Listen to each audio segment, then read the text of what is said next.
Alright, let's see if we can actually make some scrunchies today instead of just screwing up like I did yesterday.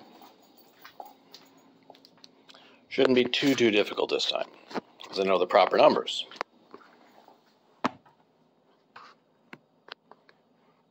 The first thing we got to do is get this camera where you can see everything.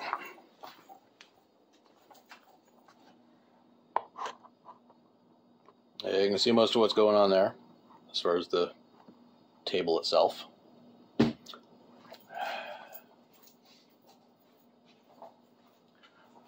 problem I had yesterday was cutting things in the wrong directions and too short, because I forgot the numbers and guessed them.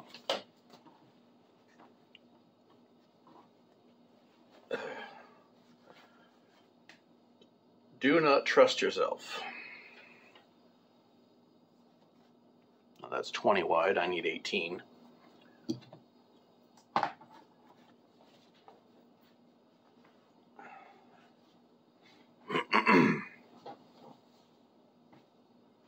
Slide things around a few inches so I can get the space I need to work.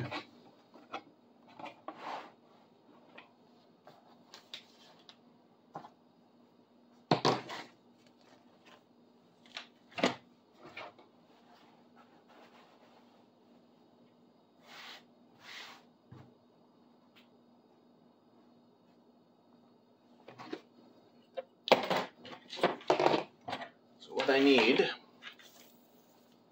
is 18 by 6. I'm going to cut out, well, I'll leave that edge. It's going to be stitched inside anyway.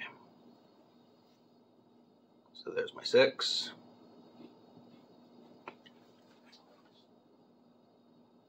There's my 6.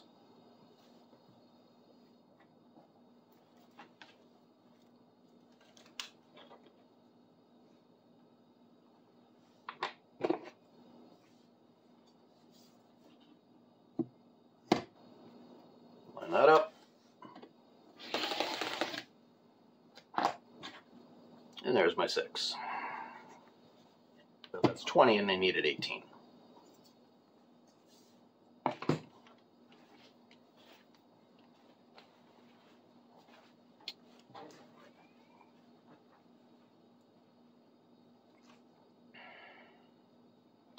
Knowing that this ruler is 2 inches wide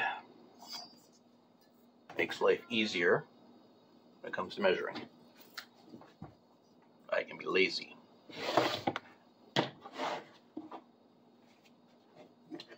But after the events of yesterday, the horrible results,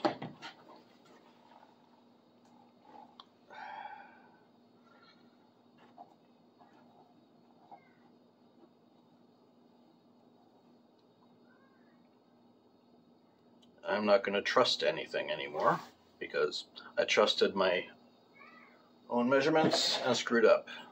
As I said, that, well, cloth measured roughly 20. It turns out it was 21 and a half, or 21 and a half. So I just cut 2 inches off, and it's still 1.5 inches too long. Again, don't trust yourself. Actually measure and check everything. Okay, so 18 by 6, that's what we need to make a scrunchie. I'm going to do something that otherwise normally wouldn't do. That is, I'm going to double the elastic and wrap it around twice. So instead of 6, I'm marking it at 12. Okay. I'll go serge this, and then I'll sew everything together on the machine. Bring it back. Okay. We're back. Back in business.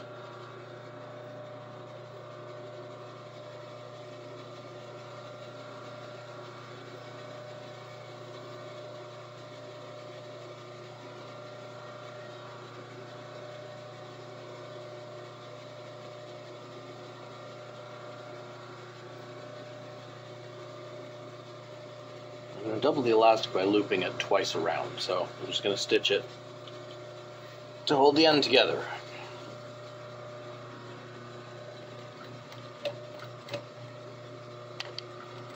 Back stitch it,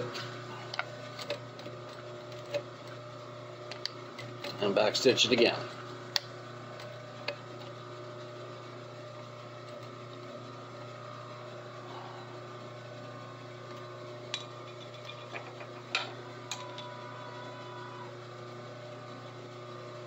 Tie it off.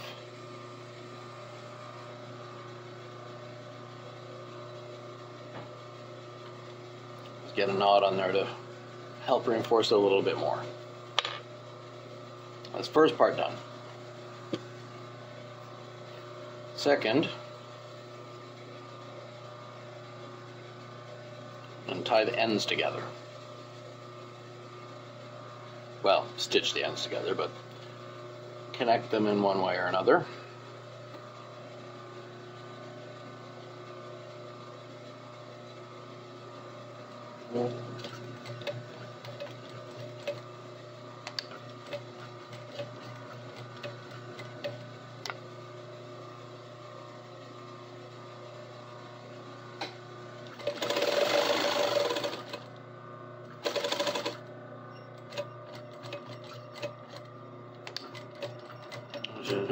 Backstitch, obviously.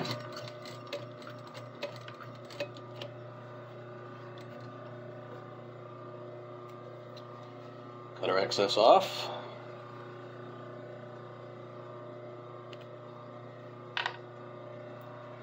This is the weird part. Scrunch it all up like this. Aha, a scrunchie. Put it inside that double elastic. Now,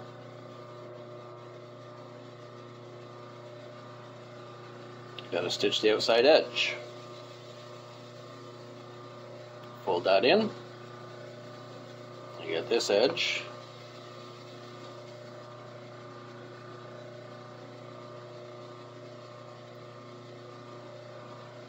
Could use more fingers than I have, but you know, I ain't got that many. You pinch those together, and that's where we're going to start the stitch.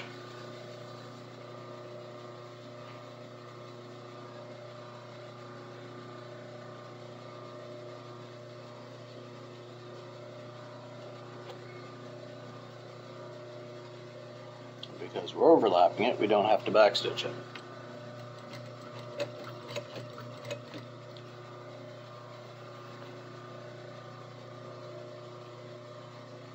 Get a nice little bit of a fold there. Try and get a similar amount at the top here.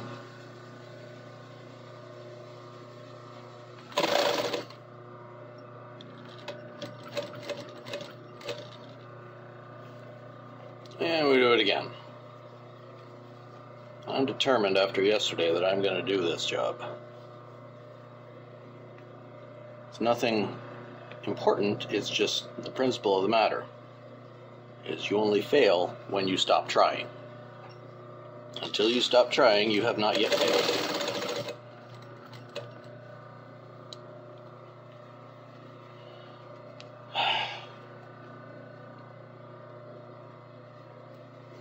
Sometimes the only progress you make is learning the ways not to do things, or the ways that don't work. By process of elimination, hopefully, you end up finding a way that does work, for whatever it is you're doing.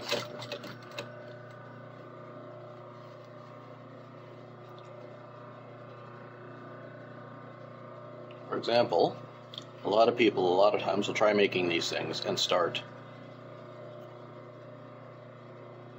by doing the edge first, and then tying the ends together. I know that doesn't work because I've tried it. Or I know it's more difficult.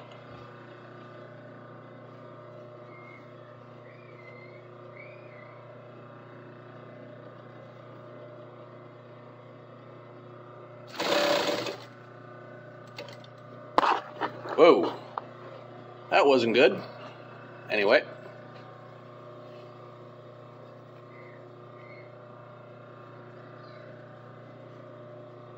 This is destined to be a short video, but that's okay. The point will be proven that this is possible, I can do it, and I will have done it. I've done it before, I just Made a stupid mistake yesterday and forgot my numbers. Okay, so we've overlapped it by a good few inches, so we don't have to bother with a back stitch. It's not going to come apart. And there.